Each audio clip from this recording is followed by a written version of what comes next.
Menurut orang tidak suka filsafat, tidak masalah. Tapi kalau tidak mau berpikir, berhenti dia jadi manusia. Karena penciri utamanya manusia itu berpikir. Setiap orang punya set of mind, punya filosofi-filosofi hidup yang dia yakini. Dan memang tidak harus sama. Setiap orang punya set of mind yang beda-beda. Kalian boleh tidak setuju.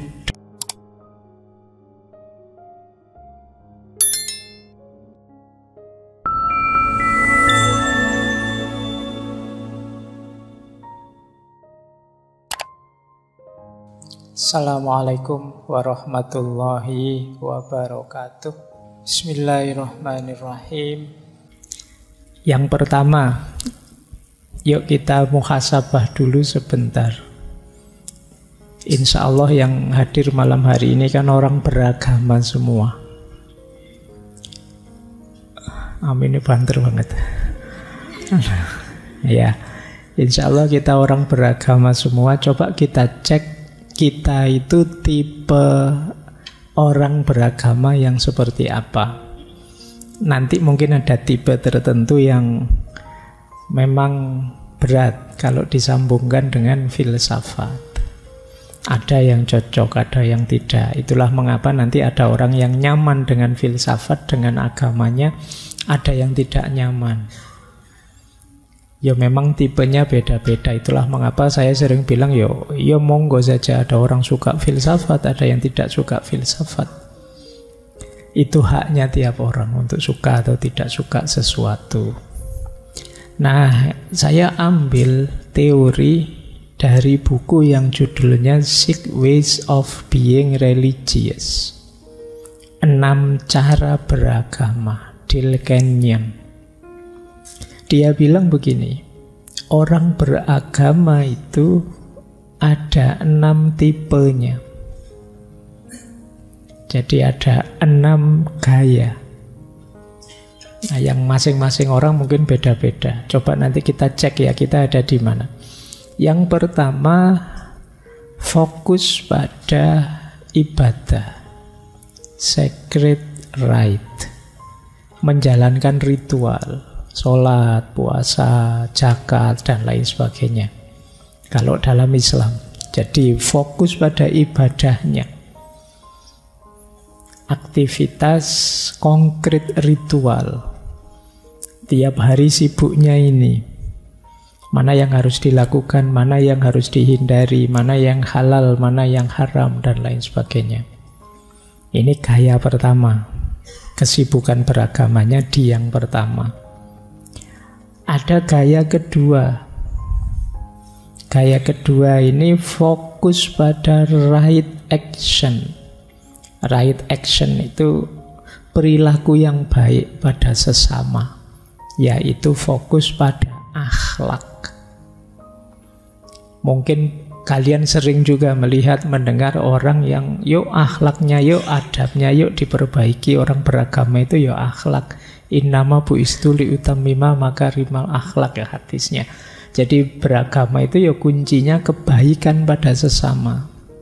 Namanya akhlak. Ada yang gayanya ini kadang-kadang enggak apa-apa lah ibadah nanti pelan-pelan diperbaiki, tapi kalau akhlak itu mutlak loh ya. Ini gaya kedua.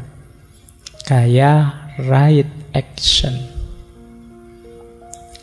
Ada gaya ketiga, yaitu gaya devotion. Kalau ini biasanya fokus pada kepasrahan, keikhlasan, mengelola hati untuk sepenuhnya dipersembahkan pada Tuhan. Ini gaya devotion. Kita diminta membersihkan hati, menjaga hati, fokus lillahi ta'ala, hanya pada Allah saja. Ini gaya devotion. Pasrahkan, berikan semuanya dalam hidup kita hanya untuk Allah. Hati kita harus bersih, mantep hanya pada Allah saja. Ini gaya devotion. Ada gaya keempat, istilahnya Kenyon, shamanic mediation. Shamanik itu ya saman. Jadi fokus pada tokoh figur yang harus diikuti, fokus pada idola-idola religius. Jadi kamu ustadz idolanya siapa yang kamu ikuti, kemudian tokoh idola dalam agamamu siapa, aliranmu apa dengan tokohnya siapa. Ini gaya samanik. Jadi merasa bahwa saya tidak mungkin bisa dekat dengan Tuhan tanpa orang-orang yang sebelumnya memang sudah dekat dengan Tuhan. Ini gaya samanik. Kalau 3 yang di atas tadi kan kita ikhtiari sendiri. Kalau yang keempat ini kita bermediasi dengan tokoh-tokoh agama. Ada yang keempat, yaitu mystical quest. Mystical quest itu yang suka tasawuf-tasawuf, perjalanan spiritual menuju Tuhan, makom demi makom, ahwal dari Allah dan lain sebagainya. Ini pengalaman spiritual. Ya, kalian tahulah, kita di ngaji ini banyak sekali membahas pengalaman-pengalaman spiritual. Kadang-kadang kalian kan seneng tema-tema seperti itu, pingin juga berpetualang di sana misalnya. Tapi ada juga yang tidak suka. Nah, mungkin di sini banyak yang mystical quest, membaca, suka Maulana Jalaluddin Rumi, Ibnu Arabi, suka dengan Sunan Kalijogo, suka dengan... Nah, ini mystical quest, seneng mencari pengalaman mistik berhubungan langsung dengan Tuhan. Ya meskipun banyak juga yang hanya seneng mendengar dan membacanya saja, tapi belum jalan. Kalau ini masih belum. Mystical quest itu ya memang jalan, kalian tirakatan beneran. Kalian ya melakukan amalan-amalan mencari pengalaman mistik sendiri. Ini mystical quest. Yang ke-6, resonate inquiry. Resonate inquiry itu senang memahami agama secara rasional, mengejar makna-makna intelektualnya. Baca buku, diskusi, kajian, dialog, debat, dan lain sebagainya. Ini namanya resonate inquiry. Ingin tahu makna rasionalnya, ingin tahu rasionalisasinya. Ini gaya ke-6. Gaya ke-6 ini nanti cocok kalau disambungkan dengan filsafat. Gaya ke-5 lumayan.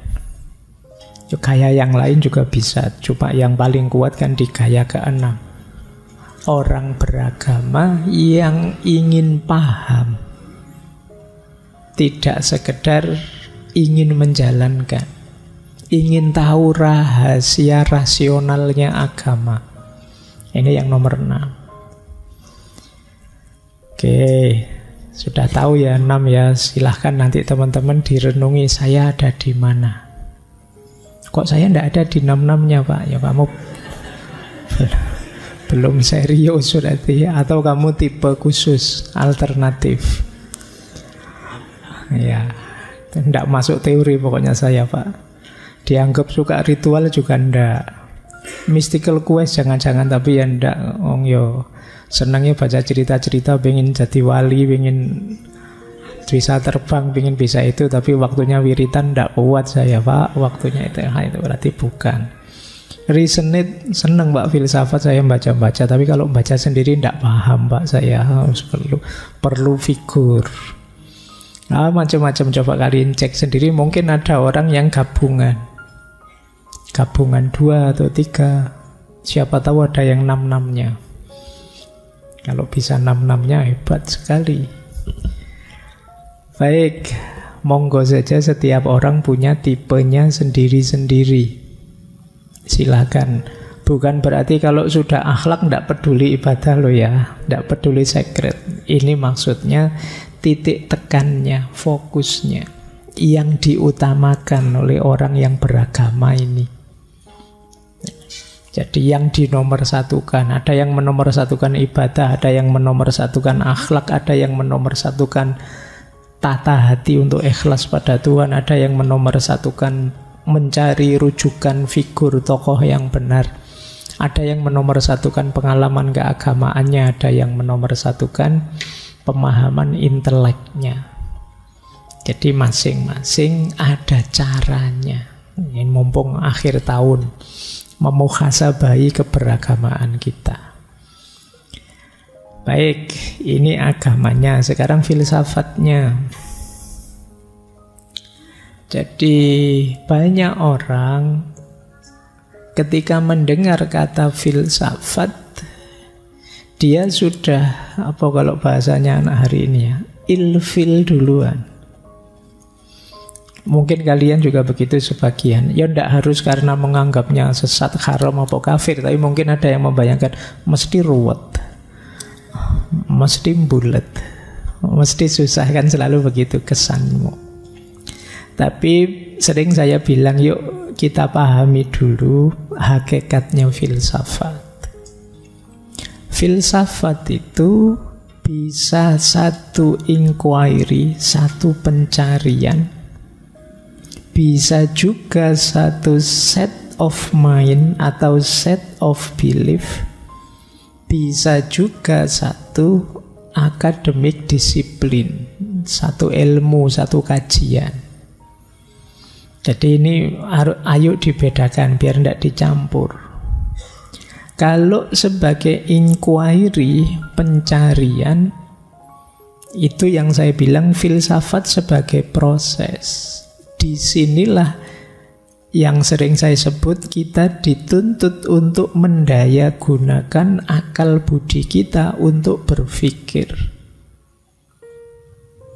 Jargonnya dari mitos ke logos, menuju filosofia, cinta kebijaksanaan. Ini namanya an inquiry, filsafat sebagai satu pencarian kebenaran, pencarian kebijaksanaan. Kalau di makna yang pertama ini, ya semua orang pastinya meskipun tidak sadar atau tidak ngaku, pasti berfilsafat. Tidak ada yang tidak. Begitu orang itu memikirkan hidupnya, dia sedang berfilsafat. Hidup yang baik itu yang kayak gimana ya? Hidup yang benar itu yang kayak gimana ya? Begitu kalian berpikir begitu, kalian sedang berfilsafat.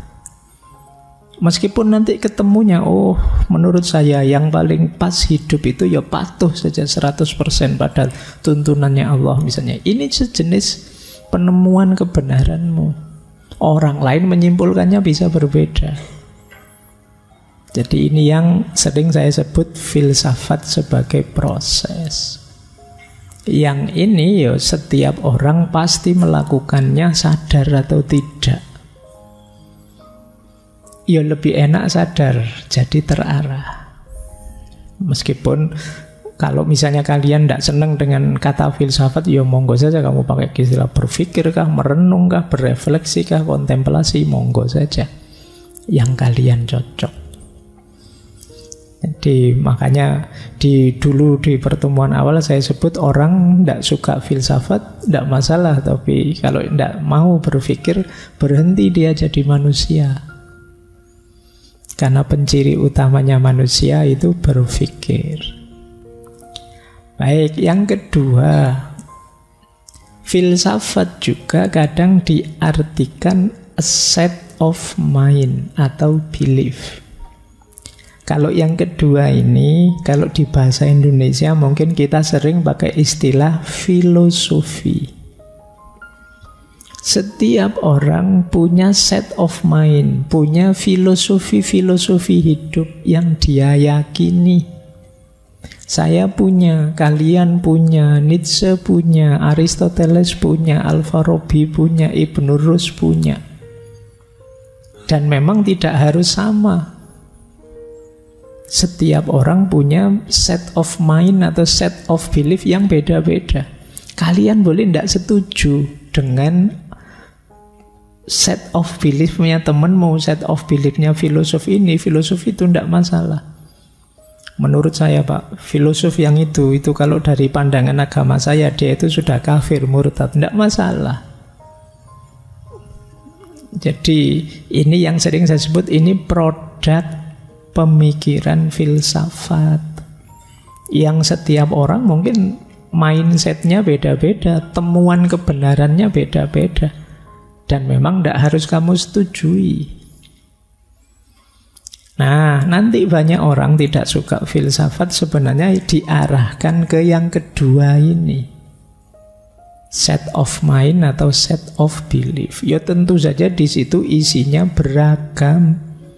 Ada yang sangat ateistik, ada yang sangat religius, bahkan banyak juga yang sangat spiritual. Kalau dikalkulasi sebenarnya jauh lebih banyak para filosof itu yang teistik dibandingkan ateistik. Kalau mau bikin kuantitatif loh, tapi kan setiap mindset ya monggo saja. Jadi kalian bahkan boleh, saya tidak setuju semuanya Pak, saya ingin mencari sendiri, monggo saja.